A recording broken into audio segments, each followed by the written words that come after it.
This is like a scene out of an apocalypse. Spirit needs to rely on a portable air conditioner for climate control in the store. But as for Sears, this almost looks like something you would see at Rolling Acres back in the mid-2010s. Especially on the other side.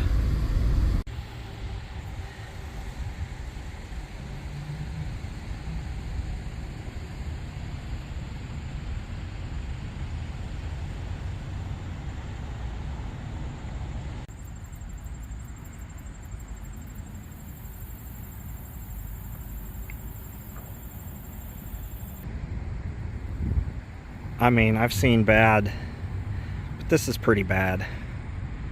Weeds are growing out of control. They're growing out of the pavement. Sure, it wouldn't cost a whole lot to get a weed whacker through here.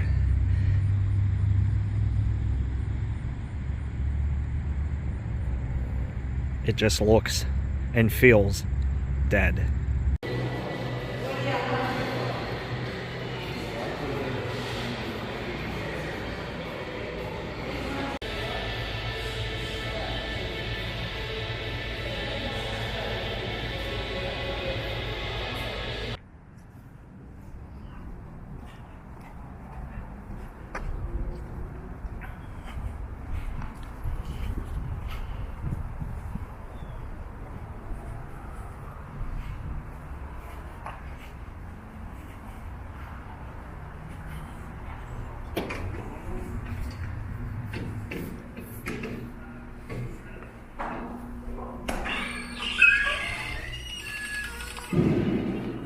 Además me dice qué significa muerta.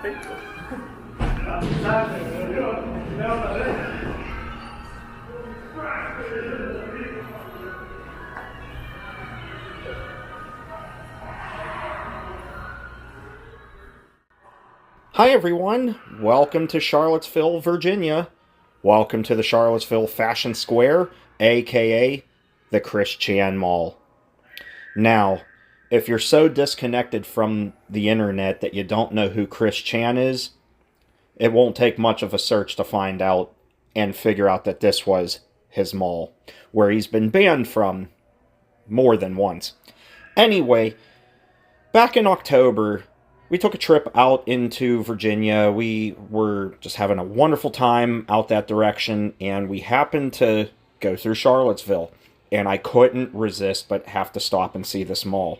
This mall has been dying a slow death for a long time, and it doesn't even have anything to do with Chris Chan. It's just not the greatest mall out there anymore. And the thing about it is, it's the only indoor shopping mall in the Charlottesville area.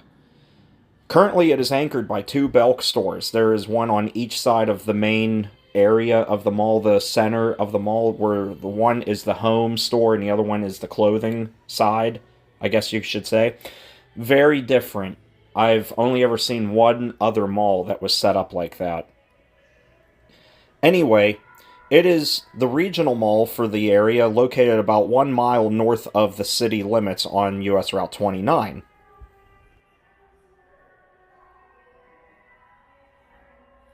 This is the mall where Chris Chan would walk around in their early days with a sign in hopes of attracting a cute girl.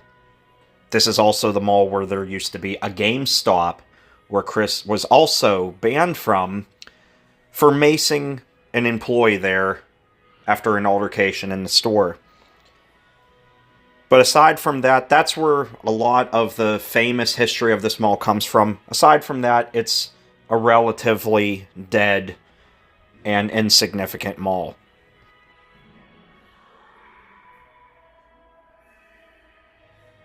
The Charlottesville Fashion Square is roughly 572,000 square feet in size.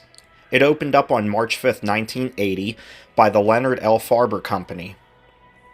By February of 1980, Miller & Rhodes, JCPenney, Sears, and Leggett, if I said that correctly, had been announced as the anchors, with 75 other interior tenants already confirmed. At the time of its opening, it drew a crowd of 4,000 people and only had 2 anchors, with Leggett not set to open until March 26 and J.C. Penney not expected to open until March of 1981.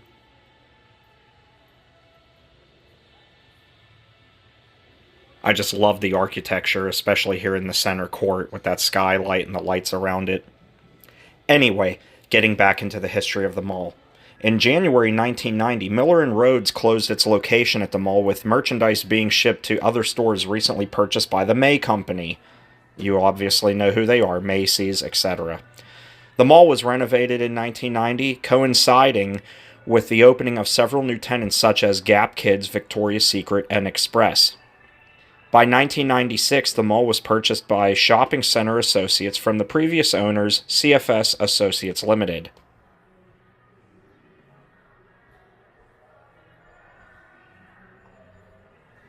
The mall was renovated in 1999 yet again, and it was finished by 2002. The $8.5 million renovation improved lighting and seating within the mall, as well as new decor intended to give the mall a more modern feel, including the removal of umbrella motifs dating to the mall's opening. Now, if I can interrupt the history of this place, I can tell you something about this. At the time of my visit, whatever updates they did in 1999 through 2002 was the last of it. The mall, when I was there, looked very tired. A lot of the furniture, like the couches, etc., where you could sit down anywhere in the mall, had ripped up leather. And you'll see at the end of the video, the ceiling had numerous stains from water damage and from it leaking. And it's just a shame, because if this wasn't a dying mall, it's a pretty nice looking place, and I just don't understand for the city of Charlottesville why a mall like this doesn't do better. But then we've seen this time and time again with several malls, especially in Pennsylvania and Ohio, where they're in the middle of nowhere and they're dead as heck, but somehow they still survive. How? I don't know. But you would think for this being the only enclosed mall in Charlottesville, it would be doing better. However, given the shopping area, there are so many places to shop at around the mall. So that definitely hurts it, with all of the expansions that have happened there over the years. Anyway, getting back into the history of this place. We go back to 2018 now, December 28th as a matter of fact, when it was announced that Sears would be closing as part of the plan to close 80 stores national. The store closed in March of 2019. By February of 2020, it was reported that the mall was facing imminent default on a $45.2 million worth of loans. This came following an increasing number of store closures in the mall, as well as the mall being downgraded to a non-core property by the owners of Washington Prime.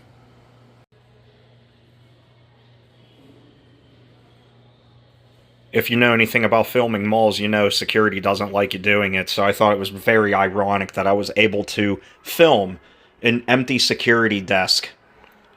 Anyway, continuing on.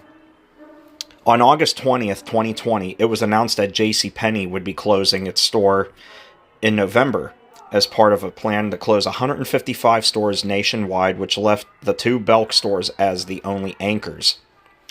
On June 13th, 2021, Washington Prime Group, the owners of Charlottesville Fashion Square, filed for Chapter 11 bankruptcy, citing the COVID-19 pandemic as the main reason.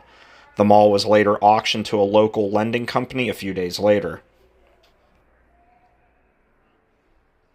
Now, as we take a walk through this mall here, I can really appreciate the aesthetics here, and it does look modern. Love the planters everywhere, the ramps. And getting into the Chris Chan history, there is so much to the Chris Chan saga that happened here at the mall. It would take me a day to go through it all. Yes, we know about the man in the pickle suit. Yes, we know about him being banned from the GameStop. We know about Chris Chan walking through the mall with his attraction signs and much more. Even Lumberjack showing up at the mall to accompany Chris on a date. But anyway, if you want to learn anything about Chris Chan, if you don't know, If you're that disconnected, check out Gino Samuel 2.1 on YouTube, where he has done a comprehensive history. He's up to part 72. Each part is roughly 40 minutes in length. And you saw the Spirit Halloween there. You might have seen the video that we done there back in the fall. That was in the old Sears. And love the fact that we were there in October and they had a springtime sign up where you could get your picture taken. Incredible. Anyway, guys, I'm going to sign off here. Hope you enjoyed the video. If you did, make sure you give the video a thumbs up. If you're not a subscriber to the channel, feel free to subscribe. Welcome back to mall videos. We're going to have a bunch of them coming up here this year. The next one is going to be from the Lake Forest Mall there in Gaithersburg, Maryland, which is set to close at the end of March. Anyway, I'm signing off, everybody. Take care, stay awesome, and I will see you in the next one. Peace. Bye, everybody.